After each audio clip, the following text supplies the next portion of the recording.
Tuesday morning, headed in to get some coffee. Going through the big town here by the courthouse. Been in there a couple times to pay tickets. We didn't get to do much yesterday. The wind picked up. Of course, I had a couple things I had to do yesterday morning, and we were going to kind of get a later start than normal. It was nice yesterday, but man, there was a strong west wind, and cutting that river bottom stuff, if there's any wind, I just don't like cutting it. You get to cutting that ash and maple, it's real brittle. Just do not like cutting that stuff in a wind. So I had some errands to run. Dad went and looked at a couple jobs of timber here close. Then my evenings are filled up with kind of longer thread stuff. That's been really busy lately, guys. Thank you so much for all the orders. I've got orders over here in the seat with me for. We'll go to the post office today and get them dropped in, all the way from Virginia to Washington today. You know, the girl that helps me and works for me, Shanae, she does an incredible job with managing logger threads and timber tracker. She really does, and she actually just designed a new shirt for logger threads, and I couldn't be more pleased with it. She designed it. Hopefully we'll have it up and running on the website hopefully by the end of the month. It's the printers right now. Of course, everything, it's private label. Everything's our own label. I mean, it's logger threads from top to bottom. You won't see any kind of Hanes or Gildan or any of that stuff. It's all ours, every bit of it. So we have a printing shop on the West Coast that handles all of our printing out there. And so from the time it goes to the printers, the time it gets back, turnaround time varies. It's usually not too bad. It just depends on how backed up they are, which they're awesome. They're great people to work with. Oh boy, that's bright, isn't it? That's bright. But they're great people to work with. Man, I guess that's about it. All I know. I was going to say something else. Yeah, we're going to go over and cut logs today. Try to get some of this maple and ash and some pecan whittled down. Then over the weekend, we went and looked at some walnut timber up at around just south of Sedalia, Missouri. Some pretty good walnut, not too bad. The jobs weren't super big. They're not great big jobs. Just fairly good trees. No big high quality veneer, anything like that. Just some good lower grade veneers, some really good lumber trees. I think we're going to get to cut them. Hopefully we'll get a start on them one day next week if everything runs like it should this week. Cheese wagon. I'll have to pick up those kids to take them to prison. So today we'll go over there and start getting the stuff cut and done out. It's past due. We should have got it done. So need to get started on it because we've actually got a lot to do over there. So we're gonna try to get what we can get done this week. Then I'm gonna take the other 548 over there because it's just about up and running, the one on the yard. We'll take it over there and leave it there till spring planting, and we'll work over there periodically when we can. So that's the plan. I'm gonna run here get some coffee so I can function. Wait for Dad, and we're gonna head off to the woods. We're working on this maple this morning. Dad's cutting, I've been cutting too. Now this tree was blown down and I wanted to bring the road through here, so I salvaged what I could out of the top. It didn't cut off too bad. Of course, it's been down a while, as you can tell by looking at it. Pretty sappy. I was wanting to try to pull a log out of this here, and I cut into it. It was hollow, and you can see this is a den tree. I'd say there's some coons or possums living up in there. Probably shoot out at any minute. I'm sure he wasn't real pleased when we cut into his house, because I'd almost guarantee there's somebody living in there right now, but I'm not even going to fool with it. I try to be pretty conservation minded at times when it comes to wildlife, especially fur-bearing animals. And I don't know if that's the trapper in me or what, but I sure do like coons, and they're just neat animals, and that's a good home. To me, it ain't worth trying to, because even when you cut that off, it's going to be bad. It's the crooked right there. It ain't going to be worth nothing anyway, so we'll just leave it alone. That way they've got a home. This maple really ain't cutting too good this morning. It's a lot of it's big-hearted. There's been some bad places, and about 4 or 5 trees we've cut, which is surprising because this maple isn't real big. It should be pretty white. The soft maple should be pretty snow white with small hearts, but it's been cutting just the exact opposite this morning. So I'm going to go up here. I've got that log sitting there. See, that one didn't cut too bad, but it's still got a big heart. So I'm going to drop it. I'm going to go up here, turn around or back up and get ready to grab this one. Dad's little one on there.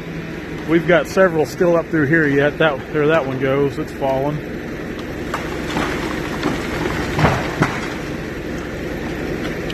I like cutting maple, but at the same time, it can be tricky and dangerous to cut. Especially when it's cold, it's real brittle. Busts easy, pops easy. Seems to want to kick back on you awful easy. So let's get turned around. We'll go up here and see if we can get this one cut off and grab it, head out to the deck. Now usually I like cutting maple. And when I say usually, I do like cutting maple, but when you cut bad maple, I don't like cutting maple. This is probably, this one and that one right there, the last two we cut are probably the best ones on the job. And that's bad because you see they're snow white with no heart, and that's what we need on the soft maple. See just these big brown hearts on them. Just not, see that one there's bad. I think it's bad up above too. Bigger hearts. That one there's bad, brown heart. Those are limbs, or that one's a limb I know for sure. Off one of those I cut. This one here's got a bad spot, needs to be butted off. Just not good maple. Not good maple at all. That one there ain't too bad. It's pretty white, heart small, but just not real good logs. And it's surprising because usually over here in this area the maple cuts pretty good. And standing, this looked really good. There was nothing for me to believe when I looked at this, was barking these trees, that these would cut bad like they are. And some of these I've had to cut 2 and 3 feet off the tree just to get them to clean up, kind of like that one bad one up there we seen. So that's the way it goes. You never know sometimes. You never know what they're going to do. We'll get these bucked to length. We'll get them marked and bucked, because these maple, when they grow on these creeks like this, they grow, you can see every one of them kind of grows crooked. I mean, that's pretty common for this maple. It really is. It makes them hard to cut sometimes because it puts a lot of weight on a lean, and they run the risk of busting, especially when it starts to get cool. Those trees get really brittle. So you really got to be careful cutting these maple. Like I said, they are, we consider them a soft wood. I mean, compared to the oak and walnut and stuff, they are soft. And these little 661s, this 404 chain, they just chew right through them. You no more than start, and it's like you're done. You've really got to wash it because you'll cut too much too fast. So we'll go up here. Dad's getting a couple water oak cut out of this fence row.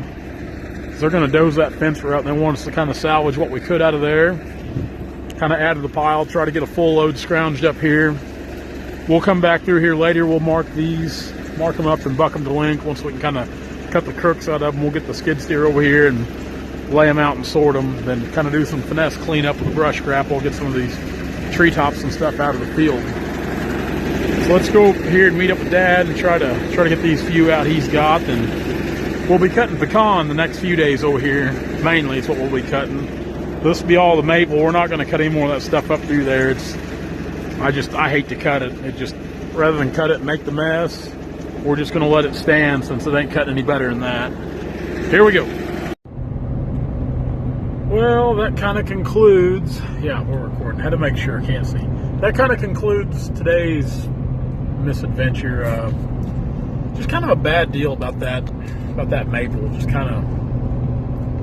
I'd hoped that I had higher hopes for it than that, but that's logging, so goes it right there, you know.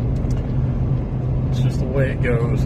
Tomorrow, we'll be back over there tomorrow morning. Then tomorrow afternoon, I'm pretty secretive about some things. Like when I buy things, I don't usually talk about them until they get here most of the time. I got a call today. My new pintle hitch trailer came in, so tomorrow I'm going to go pick up my new pintle hitch trailer. And I'll give you a rundown of it tomorrow. Brand new. I custom ordered it, kind of to my specs. So we'll go over it. I don't know if we might in tomorrow's video. If not, Thursday's video. We'll do a full video on that trailer because it's a pretty cool trailer. It's a little heavier than what I had, so it's a pretty cool trailer. I haven't seen it yet. Like I said, my great friends over in Bolivar at B&B Sales and Service. I buy trailers from them, like my ranch hand bumpers for my trucks. That's where I get them. They take great care of me. They are great people to do business with. That is the only place I'll buy trailers from. That's it. Only place. I don't haggle with them. We don't. I either tell Jason or Clay what I want. They tell me when we'll be here. Done deal. That's it. They're that great to do business with. They really are. So tomorrow we're going to go pick it up, and we'll probably cut some pecan tomorrow. I don't know. I know there's some more timber where they were wanting to try to buy right there real close to where we're cutting. So I don't know what's going to transpire there. And we might finish the week out cutting some walnut down in Mansfield, Missouri. Then next week we'll probably be cutting up in Sedalia, Missouri. Then there's a sporting good chance Dad's got a couple of good jobs of walnut bought here at Stockton, which is great because I love working. It's nice when you can work close to home. Real nice. So that's the rundown. I'm actually headed back to the post office. We kind of had a late Logger Threads order. This one's headed to Canada. So we're going to go get it shipped because if you guys are like me, I hate waiting on things. That's why we ship everything first class and priority. We ship things fast. So if you haven't checked out the Logger Thread stuff, you guys should do that. I mean, it's been selling pretty good here the last few weeks. Probably gonna have to re-up some stuff, reorder some stuff to restock some of our merch. And like I said, Shanae's got a new design that's should be at print right now, and I've got one. I've got two actually. I'm working on. One's called the Harvester because I like a graphic detailed shirt. What I like, and another one's just kind of a little simpler. I haven't come up with a name for it yet. That's part of the fun, and it's naming these designs. So I haven't come up with a name for the new design I'm working on, and actually it'll probably go to print before Harvester will. So check all that stuff out. You can find all that at loggerthreads.com, LOGGR threads.com. So check that out. Check out Timber Tracker. The website should be live here. I was hoping by the end of the week, possibility to. It'll be live here real soon, and you can always download that app. That's timbertracker.net and the Timber Tracker app. Of course, you can always see all of our shenanigans on all of our social outlets too, like Facebook and Instagram and TurnerLoggingLLC.com and everything logging and forestry. That's what we do. That's what we like to do. That's what we love to do. So guys, going to get off here, almost to the post office. Going to get this bundle of joy on its way to Ontario, Canada. Guys, thank you so much, and we will see you tomorrow.